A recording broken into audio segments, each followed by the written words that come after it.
This is Christoph Yalik. This is Just Janet. And this is K. Colley. And this is the Just Nuggets Podcast.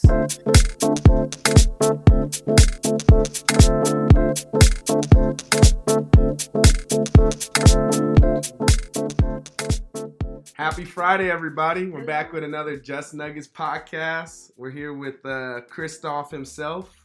What's up? How you doing? We're here with Just Janet herself. Hello, everybody. How y'all doing? And K. is also here. And it's a good week. I think I've been saying it a lot, but I think that goes into saying that the Nuggets are rolling. We put together 4 straight wins. Or is it 4 or 5 now? I think it was 4 straight wins. But they're playing the Clippers tonight, so you never know. I like to say we be smoking on that Clippers pack, but I'm gonna just relax. Historically, but the thing is, as of Jokic recently, is out tonight. So. Jokic is out tonight. That's just breaking news. But let's talk a little bit about the last game. The Suns. We had another good game against the Suns. I will say the Suns were down and out as far as Chris Paul was out. They're on a back-to-back. And they didn't have Ayton, and they didn't have Booker, who's still out. So the game was expected to be a Nuggets win. But what did you see from that game that you just were still impressed by the Nuggets? Well, Shamet was out as well. And as we know from Christmas Eve, Christmas Day, he can give us buckets. The best thing I'll say about the Suns that night was it was good to see Dario Saric back out there. And just back out there in general. He tore his ACL in the NBA Finals, and he was a big piece of that Finals run. I know it sounds weird to say Dario Saric was that, but he really was. He really had quality minutes and was a good key contributor for them on that final squad that they had. So that was good for him. Good to see him back out there. Other than that, I think that the Nuggets did exactly what they needed to do, and I would say that that's kind of been like the theme of this year so far for the Nuggets. They're just doing what they need to do. I agree. And it's a beautiful thing to see. Yeah. I think that, Monty Williams was there, so they had their coach, and, he's a good coach, and so he did what he could with what he had on the floor, and that's all you can do. So, but the Nuggets just was overwhelming.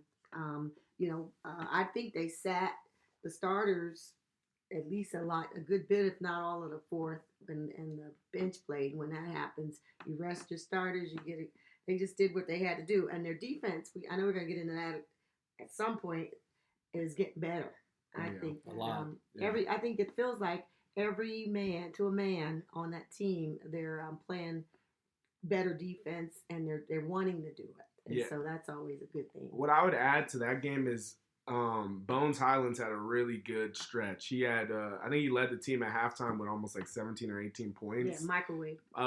He kind of, you know what? So I want to say he's like Jamal, but I don't know how better to frame it. But you know how Jamal had that, like, when he knows he's on a national televised game? Mm-hmm. Bones, I think, has that too a little bit, because when he was playing in that game, you could see that he was like, oh, the spotlight's on. Yeah. I can play with anybody, and I'm gonna go hoop. Like, he was hitting his shots. I remember he came down really quick and just like shot it straight. And usually Bones is the person that you like to see him set up his shot to shoot it, but to see him come down and just quick shot and just nail it, he was hitting it from all cylinders. Michael Porter had some big shots in there. Yeah. And of course, you get good game from AG as well as Nikola Jokic was having a great game as far as just. He didn't have to do a lot as far as what he like scoring wise, but he was very much rebounding crazy. He still had he had a Soundboard double. He did triple double. He had a Soundboard. Well, I say double because he was one. You're right. Technically he's one away from a triple double. But he had a near miss, should I say? But that's largely because he just didn't play. Jamal played well. He had a little injury at the end of the game. In the third. He rolled his ankle, right? Mm-hmm. But as a Nuggets fan, that just like everyone. I know. And the other thing that makes you cringe is the fact that it's kind of like we're talking about with Week 18 football. Like, Jamal didn't necessarily need to be on the court at the moment he got hurt. And that's always when you're when you're like, dang, those are always the scariest injuries. Because he didn't need to be out there, right? Because we were up by like 30 points at that point or close to it. Yeah. But it happens. And, there's like that balance. And we kind of talked about it last week with the Clippers. When your players don't get those minutes of playing with each other, or getting those reps, it really doesn't allow them to be in their full stride come playoffs. So we need Jamal out there, but it is always kind of scary to see.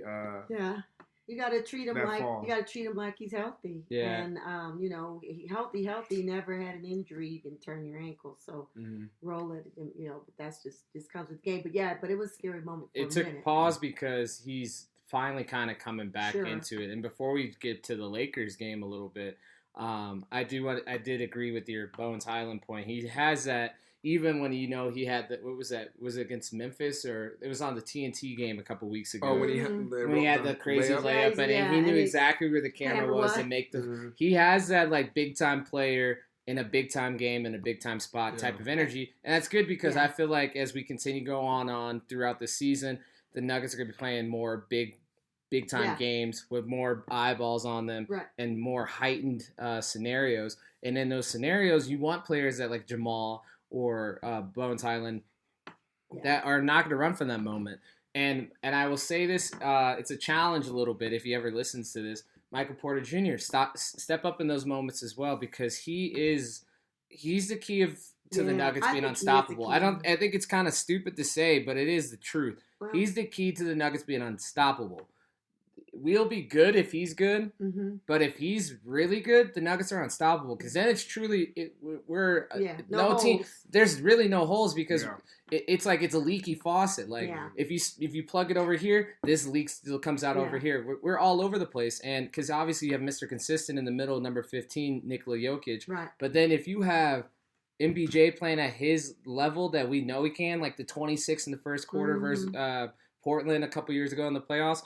If he can do that, my Lord, that is the thing, and that's the key to it.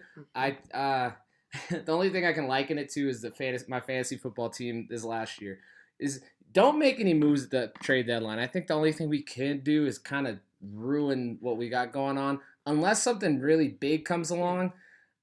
I would hold pat, Mr. Booth. Mr. Booth, if you're listening too, just hold pat. I'm gonna do Bones first, and then I'll say I'll comment that. With Bones, he's also not scared of anybody because they're trying to they know he's a sophomore, talent.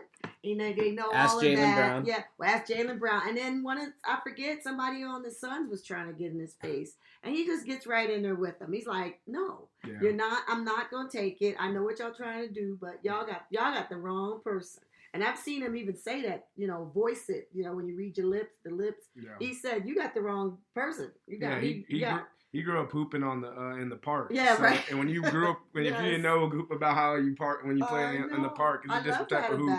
Because you got to protect yourself out there because they take any advantage. Okay, you can shoot. You're talented. You're running the second team. We're going to get you flustered. So don't let them get you flustered. And he steps right up. That was one thing about it. And then back to the trade deadline. It's a mixed bag for me because yes, if everyone stays healthy and everybody does fine and you can stay pat.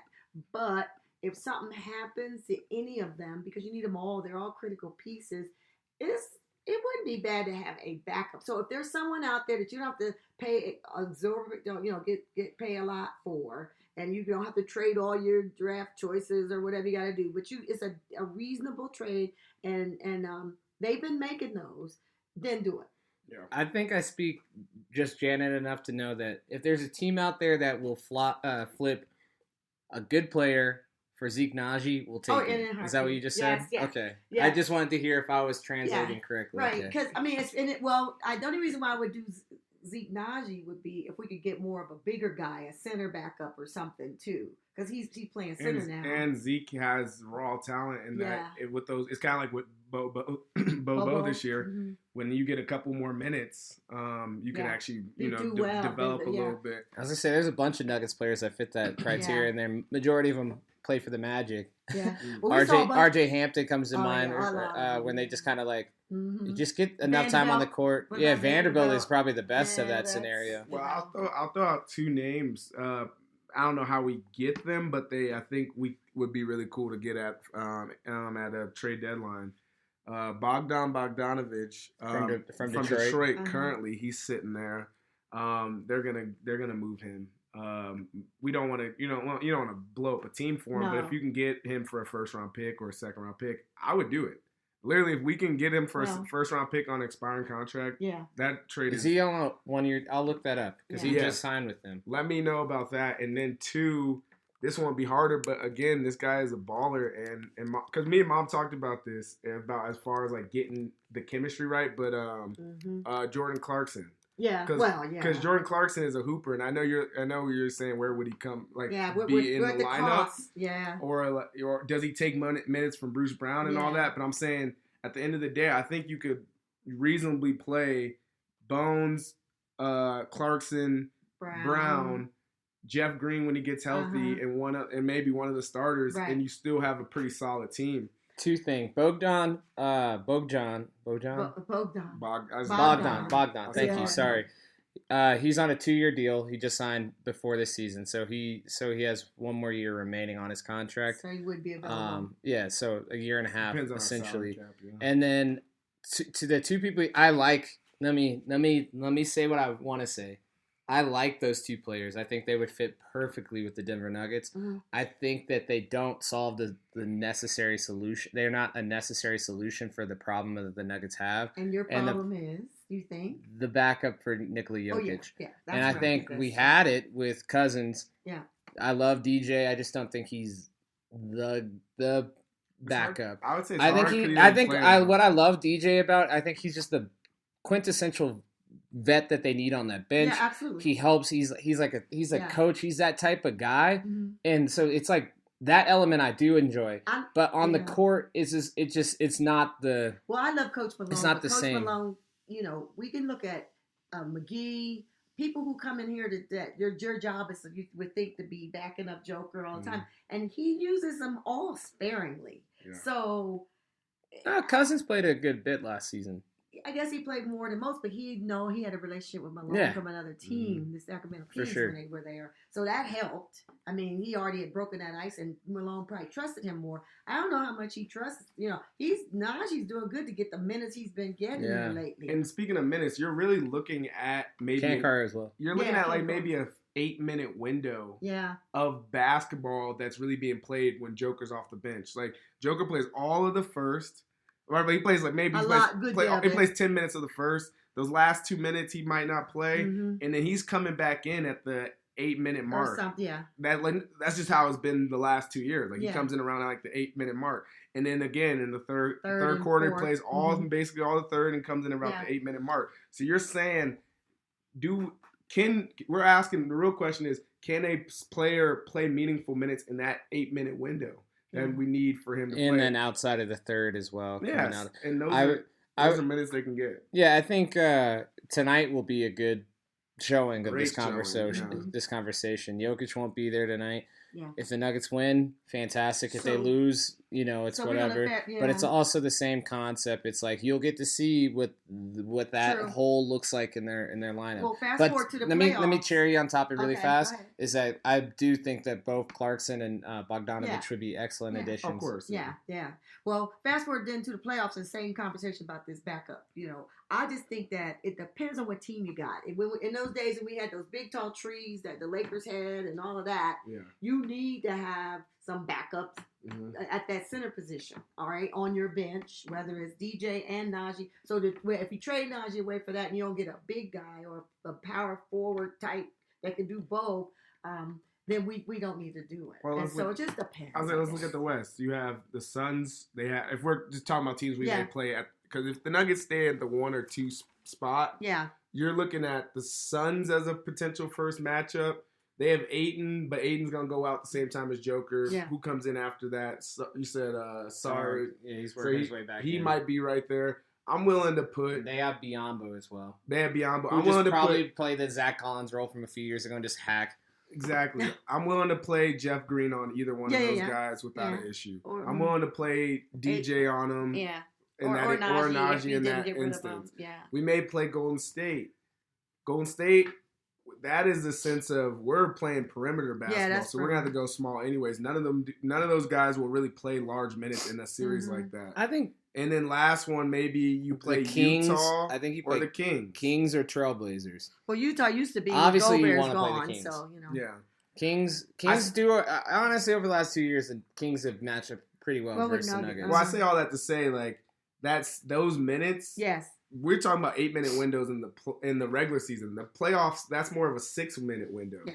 I think we'll be okay with not making that position. However, what I wanted to say with the Clarkson or the Bogdan, those points in those 6 minutes off the bench would actually be great minutes that we. I'd rather take the points than go get a center that's.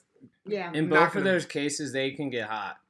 Yeah. Clarkson, we've seen up close and personal. When he kind of catches. So you check Bogdan. Did you check, is Clarkson available then for that kind of thing? I mean, I don't know. I would need to listen. I need to hear. I do not want to mess up our chemistry trying to solve a problem that's not like great. I'm the type of person that when you have a real championship window, you want to eat. Yeah. You don't want to say, hey, we have enough here. You should say, hey, we have enough here. But if we can go get a little bit more talent here, let's go grab it. Yeah. It's like no, it's right. And you don't know what the other teams are like doing. Yeah. You don't know what the other teams are going to be beefing up their squads either. So I'm not saying making huge trades, but I'm saying if there's someone that can be another scorer off the bench, I know I play around and always say Carmelo Anthony, but like there are some real people that you can go get there for the offense and that scoring. Yeah. But the last point I want to say, and this may be shifting. Were you going to say anything else? I was going to say that he has one more year remaining on his contract, but he has an opt-out after this season. Oh, there it so is. it kind of plays into trade bait type. It just really comes down if Utah's gonna I think Utah is. I mean, what are they? They're 9th in the West. They're 21-23 currently. Yeah. As of January 13th. They're gonna want some help from us, though. I think they're gonna move. I don't think so. I think they want trade assets. Yeah, I'm saying if they move Lauri Markkanen, like if he moves, then everybody's moving. I just want to let you know. And Tim Conley is looking like he's cleaning out house. If you get in Minnesota, though. I mean, myself. I don't know why I said Tim Conley. Danny Ainge. And they moved out all those other assets in Gobert. Yeah, he said Gobert, and they moved out Donovan this year. Mm-hmm. They could go just get some more young talent. Yeah, cleaning out your top. I don't know what they're doing. Because you still got Conley eating up a good amount of your salary. I think that I know this is the next segment of not Nuggets, but Danny Ainge loves it. He did it successfully in Boston, so he's trying to do it now successfully there too. So. And if you can lose 10, I mean if you can lose 30 of your last 40 games and it helps you get one by Yamba as the or at least in the sweepstakes for him. Yeah, I think I would. I really just don't think it's not worth going to get that guy. That guy is a great basketball player. Yeah. But the last point I was gonna make, and we kind of moved away from it. I just want to make a point on the Bones lap to cap that off. Bones also reminds me of young Jamal Murray in this sense too. He's very pesty, kind of like what you're saying. Like he is when you're talking about getting in people's face. Like he'll hit a 3 and just go look at the bench. Yeah, he will. And that reminds me so much of Jamal. Like when Jamal would always be fighting, or he shoot his arrows, or he breaks an unwritten rule in the NBA and shoots the ball. Like you may hate it or love it, but those guys. Well. They strike the issue. Well, you know how I feel about unwritten rules. Well, I love it. Let me tell you why. I love it because it's fun. They're here. I mean, they're professionals. They get paid well, but they like to have fun on the basketball court. I just feel like when we go to our game, that's what's entertaining for the fans. We're having fun. They're having fun. We're having fun watching. You guys were at the Cleveland game. How was that? I loved it. We loved it. It was great. It was a great basketball game. The fans were fire. I was surprised how many Cleveland fans was there, but other than that. And it's really cool to see, like, you see Joker on TV, and he makes spectacular passes, and you're like, you can kind of see his eyes, like, what he's doing every now and then. Not all the time, but you can see, like, okay, I saw where he noticed that the ball was going. But when you're watching it in real time, some of the passes he makes to the corner, you're like, wait, when did he actually locate this guy? Right.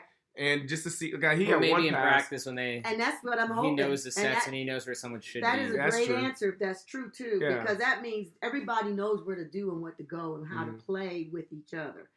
So he expects them to go to the corner. He expects them to be. So that's what I got from the game. And I think with playing with Jokic, you kind of have to develop that sense of that. Ask AG. Like you have to know that your hands need to be ready at all times. It's kind of like I watched a couple documentaries about the Showtime Lakers and stuff, and all those players like Michael Cooper and Byron Scott and others would always talk about. When you play with Magic, you just gotta always be on. Like your hands gotta be ready because the ball could, and he's not gonna even be looking at you, and the ball's gonna hit you right in the chest. I don't know what game this was. You're describing it perfectly. I don't know what game it was, but Joker on a replay was throwing it that way, and it was MPJ was there, and whoever caught the ball, I can't remember who it was, caught the ball. MPJ certainly thought it was for him. His hands was open, and it went to the other person. I was like, perfect. I don't care that you didn't get it. I just care that you would have been ready if it was going, if it really was going to go. You saw that pass that he gave to AG last game too. AG really almost. It was like a reaction the way he caught it, but it was like a no look pass. AG caught it, moved straight to the rim, got to the bucket. Yeah. And then you see why when he has like a perfect triple double versus the Lakers. You know what I mean? Yeah. And he's done it twice now. It's. We've talked about it on this podcast a few different times in a few different episodes. Feel free to go check those ones out.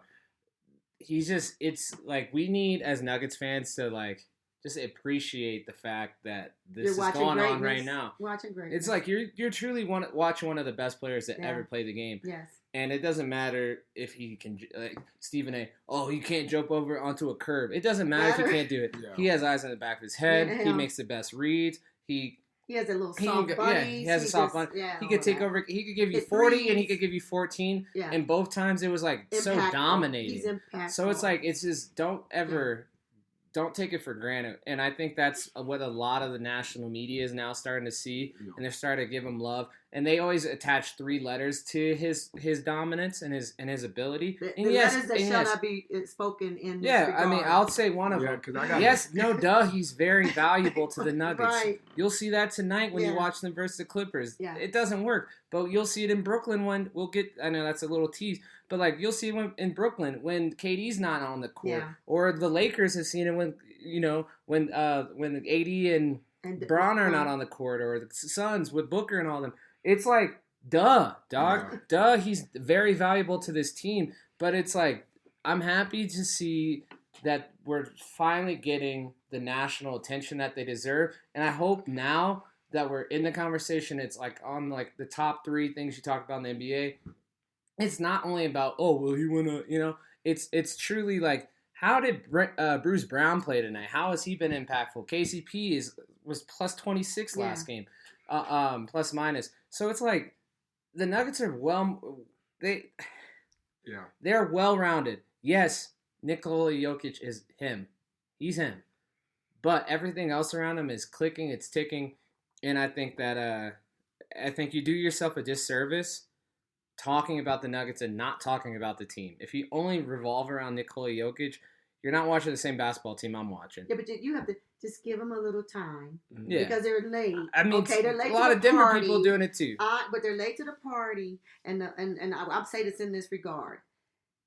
When you start watching us, if you start watching us, you see the elephant in the room. So that's where they start. But then they don't realize that it's a whole lot more going on in our games too. And we're developing, and it's because we're fans. We want full, the whole spectrum of compliments and for the national media. But just the fact that they're even talking about us is probably far more than they've ever been. It helps when you have 2 national games back to back too, because we played tonight against the Clippers.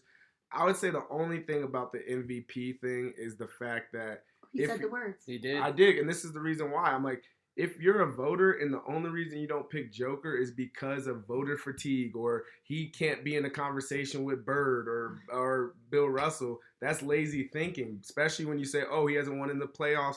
First of all, you missed the fact. It's a regular season award. Even more importantly, let's not act like Joker doesn't show up in the playoffs. When we went to the Western Conference Finals, when you have people from that Lakers team that won the championship say, hey, if AD misses that jumper in game 2, the Nuggets were going to beat us. Yeah. So don't act like the Nuggets didn't show up and Joker didn't have it. Because even in game 7 against Rudy Gobert in the bubble, he gave him a lot of buckets, and he was one of the main catalysts why we won that series too. Jamal obviously did what he did, but what I'm saying is don't say Joker doesn't play in the playoffs. It's not even about that. You don't come down twice from almost being eliminated in 2 series back. Not. And last point, he's basically averaging a triple double at the center position, and the Nuggets are number 1. Yeah. That's the only reason you can even. That's why people have to look at it again and say, we didn't want to vote for him. We're voter fatigue. There's only been 3, but you're like, how many centers have had a triple double for a whole season and had his team at number 1? Yeah. That has to be impressive. And I've heard a couple people in the Denver media as well as the national media. They're kind of talking about the Nuggets like this is new to the Nuggets, like being the number 1 seed. Was dialed back to like 2018. Let's go back, pre-COVID era of thinking in life. You know what I mean? The Nuggets were the 1 seed majority of the year. Michael Malone was the coach in the All-Star. Yes, they finished. Sure. I believe they were the 2 seed that year. They played San Antonio, and then they lost in an epic. I'll say epic. It was a very good series, even though it was we're on the wrong side of it against Portland. Then the next year they go to the conference finals, and then the next year they get hurt, and that sets them back 2 years. Then don't think that we're just new to the party. The Nuggets have been here for years doing this stuff. So it's like I just think it's a new relationship with the national media they're kind of acquiring right now, because it's like now it's like a formidable one. Where they had like in years prior they had like the Golden State. Their excuses are gone because last year they said now it's like if they were number 1, they're number 4. It's like when you look at the West, you have Memphis, you have New Orleans. Neither of them have made it to the conference finals. You have Dallas. They made it last season. You have Sacramento. We'll see. If they even make the playoffs. You know me. I'm a Sacramento. I like Sacramento. I like teams that We've been saying Sacramento do well. Yeah. Honestly, we're a Sacramento podcast on the low. We said Sacramento should have been making the playoffs for last year. You have the Clippers. Yeah. Nuggets fans across the world know what the Clippers are to the Nuggets. You have Phoenix. You have Golden State. So the 2 real teams down here are the 2-7. They're 7 and 8. And hopefully Golden State gets hot and locks into that 4-5 range. I would love that because get away from us. But what I'm getting at is the Nuggets are a perennial team up here. They're not fluky to be at the top of the West. Yeah. They are a flag-bearing franchise in terms of the last 5 years. And then you back it up by having one of the best players in the NBA there. Yeah. So we'll see how it all shakes out over the time, and we'll be here, doing podcasts throughout. But it's like, I think what the national media saw is that, yes, he's the MVP, and yes, when you put all those healthy people and you add KCP and you add Bruce Brown and you bring in CB and you get a bring new GM. Now you're saying, ooh, these are some, and they play a fun brand of basketball. We're going to end this, but I'm going to say this.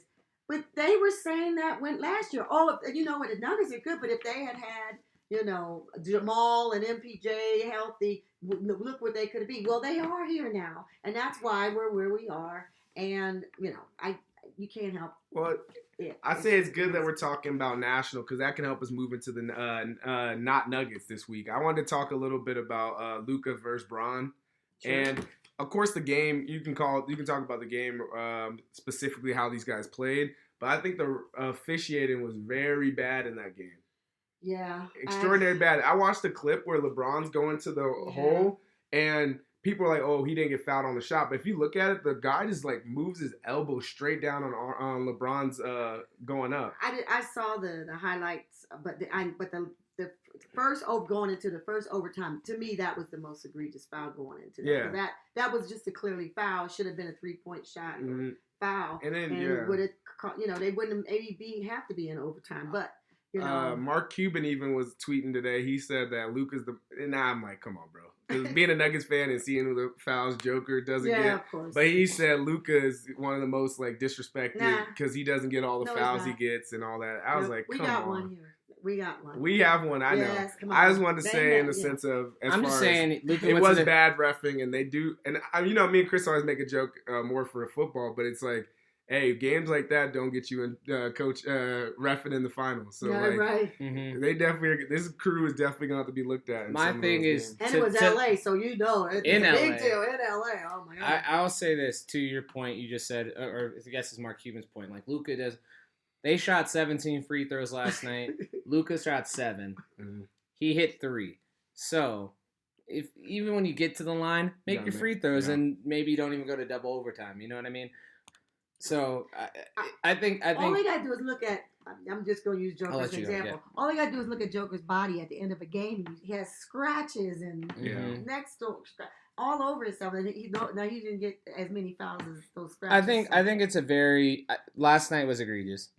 Let me put that out there. But I think in every game, in every NBA game, you could say there's a missed call, there's a blown call. They let them play, or the opposite. They should let them play tonight. So it's like when things kind of go past it and both teams are complaining, that's when you get the kind of combustible situation you got last night. But to your point, like just don't use that crew in meaningful games. Like that's really on that crew at that point. You guys just proved that you guys shouldn't be there. Yeah, and to your point, you're right. But to your point, if it's in a crucial situation, which is the end of the game that causes you to not get your that call. That's what people really, would really go crazy about. Yeah. And I would go from bad night officiating to bad man hooping. Damian Lillard went and dropped 50 points on people. B-A-D-D. Yeah, bad. And I just want to let you know, like right now, a couple of these. Dame had it. I want to believe it was his 15th 50-point game of his career. He is a top 75 player. Everybody that disrespected him need to put their respect on his game. Yeah. 50 last night, 30 the night before, 34 for the game before that. He's healthy. He's a baller. Let me make a point really fast to that.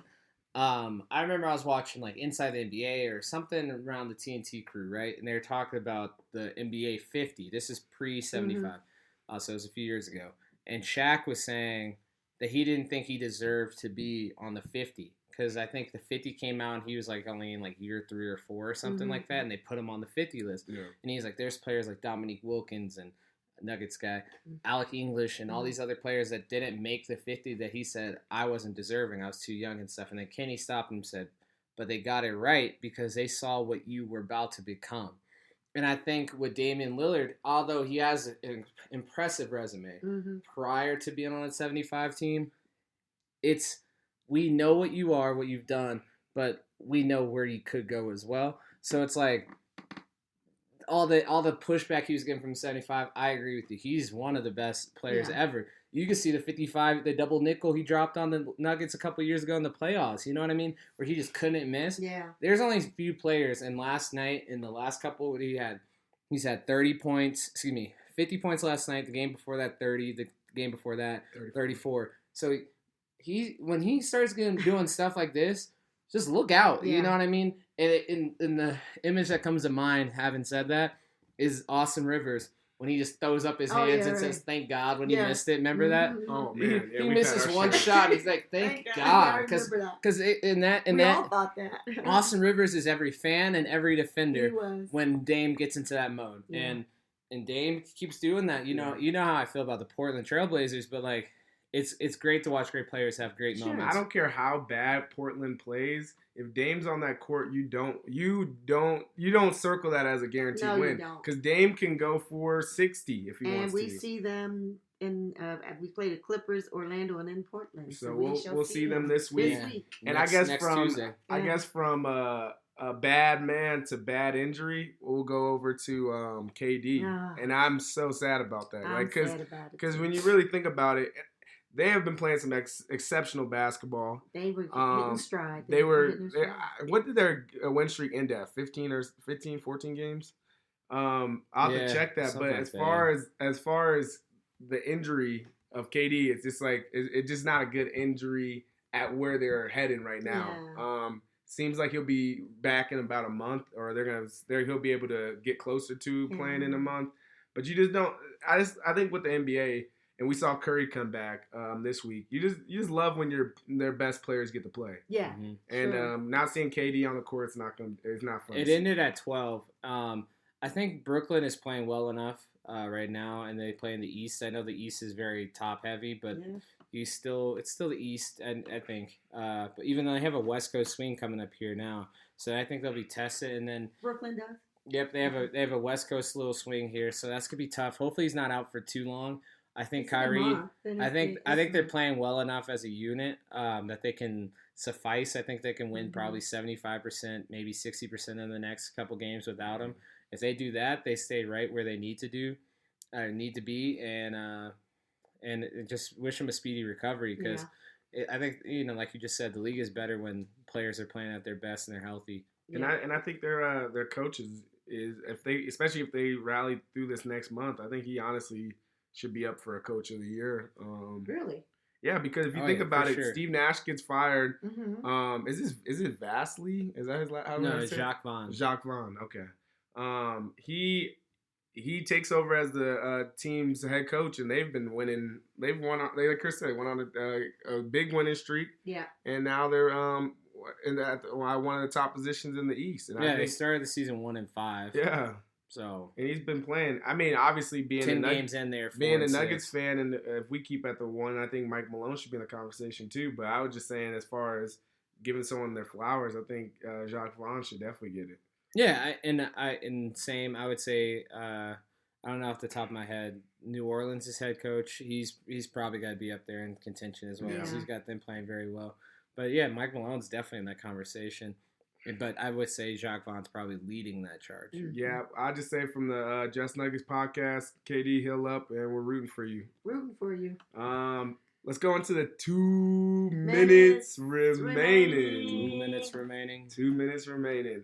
I have an interesting stat. So Nikola Jokic passed Carmelo Anthony on career games played with the Nuggets. It was 564. So now we have officially crossed over into more games played for Yoke than Melo, which is, at least growing up in Denver, for me, is interesting because it felt like Melo played with the Nuggets for so long. Yeah. And Nikola Jokic has played with the Nuggets for just a short. I know it sounds weird. It feels like he's played for a long time, but it's like, I think it's maybe because we have so much more potential to go with him forward that it feels like, okay, he's just getting started. Yeah. And I know it sounds weird from a 2-time MVP, but I'm like, the best is yet to come with Nikola Jokic. And that's my point. But I do want to say, as far as stats go, Melo was 337 in total wins with the Nuggets with 227 losses. And Joker, since he's played in 565 games now with the Nuggets, has 11,000 points, almost 6,000 rebounds, and he's he's at 3,649 assists. Oh, goodness. He's doing it on all cylinders. I think they're both great, and I would say that the legacy of the 15 in the Denver Nuggets might be the easiest jersey to be retired. Yeah. They've probably ever seen. Yeah. And then maybe just out of Denver history, maybe the easiest number was 7 in Denver with John Elway. Uh-huh. But then probably 19 with Sakic. Yeah. So you're looking at that, but 15 is you just wrap it up, put it, ship it both to Joker, ship it to Carmelo, and because I know there's a healthy contingency of Nuggets fans that still have a gripe with Melo. Mm-hmm. Yeah, but if you are my age or your age, Kyle, or even you moved to Denver and became a Nuggets fan when the Nuggets were just god awful. You know what I mean? And then you had the '90s of raising kids and watching awful Nuggets basketball, and then one day the lottery gods gave us and that's who gave it to. He dropped to us because if Memphis holds that pick, they definitely pick him at number 2. But the Fat Cats in Detroit, they're like, oh, we won. Like we don't need, we could take Darko Milicic. You know what I mean? So like that changed. And I see, maybe I'm just one of these people. I just see a through line between the two. Me too. Where that day of drafting Carmelo has led us directly to where we are currently with these Denver Nuggets because it changed the entire way Denver looked at basketball. Sure. Because the Nuggets were complete afterthought. They were winning 17 games. Like, they're whatever. Yeah. And then Melo comes in. He goes to the playoffs every single I believe. Yeah, every year he was here. Well, we had They got out the first round once, but still. Yeah, we had season tickets. And I remember when Melo got drafted, they offered you a deal to take some more. If you had 2, you can get a deal. And I remember we had our floor, near the floor seats, and then we got some right behind me, and you were on the you were on the row with who one game from the hockey team. Oh, Forsberg, yeah, Peter Forsberg. Yeah, that was an easy retired number 2. Yeah, it was. So my point is, they were trying to get people in the arena. So it did help us. I like what you said, Chris. I think the legacy of the 15 is been transferred correctly. You know what I mean? Like that number, when you think about what Melo's done for the Nuggets, as far as putting us back on the map. I know we had some of those 90s teams were actually pretty good. But earlier 90s.